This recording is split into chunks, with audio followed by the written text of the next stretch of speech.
Shalom para sahabat STMJ yang terkasih, selamat pagi, berkah dalam. Selamat berjumpa kembali dengan saya Willy Kitty dari Paroki Santo Yosef Purwokerto Timur pada STMJ.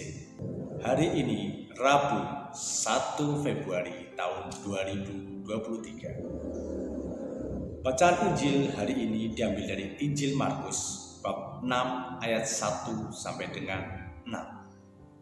Dari perikop ini pula, saya sangat terkesan pada ayat yang keempat. Begini bunyinya.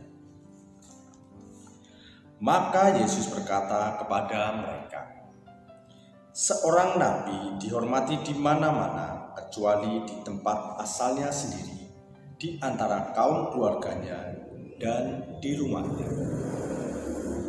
Para sahabat STMJ yang terkasih, orang cenderung melihat masa lalu kita. Apalagi kalau masa lalu kita itu suram, mereka akan mudah sekali mengingatnya. Demikian pula dengan orang-orang di Nazaret yang hanya melihat Yesus dari masa lalunya. Ini dapat kita lihat pada ayat yang ketiga. Begini bunyinya.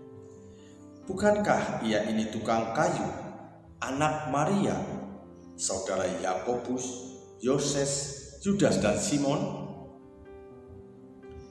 Dan bukankah saudara-saudaranya yang perempuan ada bersama kita? Lalu mereka kecewa dan menolak dia. Dari kisah ini, saya jadi teringat pada pengalaman perjalanan pertobatan saya, di mana saat itu ketika saya pertama kali putuskan untuk bertobat kembali kepada jalan kebenaran Tuhan, orang-orang terdekat yang saya harapkan dapat membantu saya dalam proses pertobatan saya, ternyata justru mereka malah orang yang tidak percaya akan niat tulus pertobatan saya tersebut. Hanya karena melihat masa lalu saya yang kelam. Jujur, saya pribadi sangat syok ketika tahu justru dari orang-orang yang saya harapkan tersebut, kok mereka malah tidak percaya. Padahal ketika saya masih di manusia lama, yaitu di dalam kekelaman, justru merekalah yang selalu membujuk saya untuk bertobat kembali kepada jalan kebenaran Tuhan. Namun nyatanya apa? Mereka tidak percaya akan niat tulus pertobatan saya tersebut.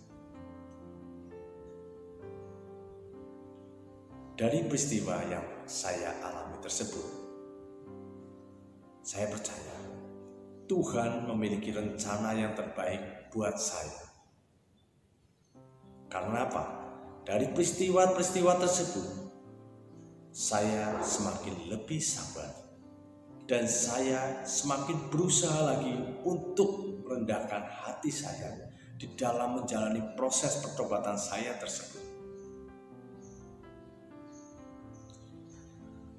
Saya akui hal tersebut tidaklah mudah untuk saya lakukan. Tapi saya percaya bahwa Tuhan senantiasa setia menyertai, baik melalui orang-orang pilihannya yang selalu menyemangati saya dalam pertobatan, maupun melalui firman-firman-Nya yang selalu mengingatkan saya untuk kembali bangkit ketika saya kembali terjatuh dalam dunia kekelaman. Saudara-saudari yang terkasih, perlahan namun pasti, akhirnya pertobatan yang saya lakukan mulai menuai buahnya. Orang-orang terdekat saya yang dulu menolak saya, yang dulu tidak percaya pada saya, pada akhirnya mereka merasakan buah-buahnya tersebut, mulai percaya dan puji Tuhan, mereka ada beberapa yang ikut pelayanan bersama saya, baik di lingkungan, di paroki, maupun di kategori.